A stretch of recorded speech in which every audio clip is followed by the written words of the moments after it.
Yeah, I really believe that you have to make sure that your city workers are satisfied, because good employees become great employees when you provide them with what they need in order to be successful employees. So I'm also looking at how do we offer incentives for them to even do better than what they're doing in their current positions, whether it's tuition reimbursements or whatever it takes to make them better employees.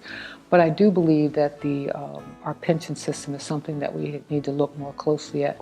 But I do believe also that if somebody works for you for 30 years, that they ought to be able to access their pension at a level that when they retire, that they can live in a decent manner. So again, I don't have all the answers, but I'm sitting down with experts. I'm looking at what other cities are doing. Because this is not just a problem here in Baltimore, it's a problem throughout the nation.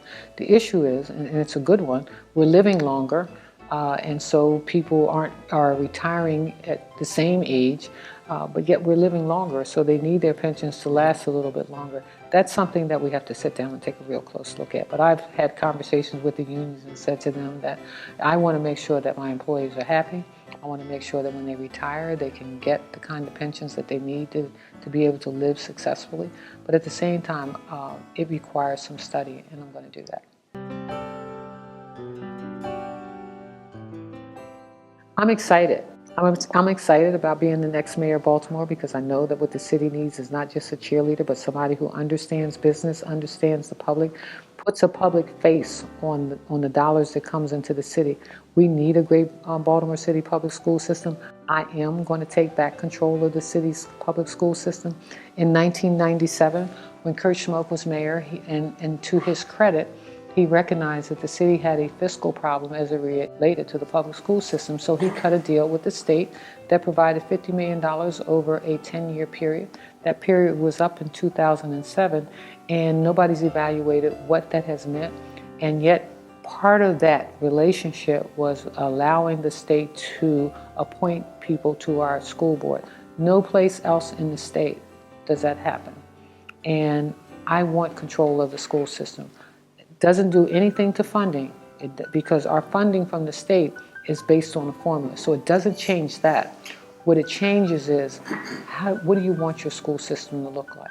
What kind of programming should exist in our school system? I'm a big fan of the Montessori style teaching, where we teach children where they are and help them to get to where they go. Everybody's not teaching to a test, but that we equip our children to be able to not only function as career-oriented individuals, whether they go to college or not, but that they're well equipped. And one of the things that I'm a big proponent of is Judy Centers, where we start teaching our children at 6 weeks of age, because women know more so than men that learning actually begins in the womb. So I've begun discussions with the hospitals to say, what is it we should be giving a woman when she walks in and says, I'm pregnant? Here are 8 things you can do, whether it is the music you play, the books that you read, what you're saying, the environment that you allow yourself to be in during your pregnancy stage. All of those things contribute to your child's ability to learn. And I want to make sure that we're doing the very best by our young people.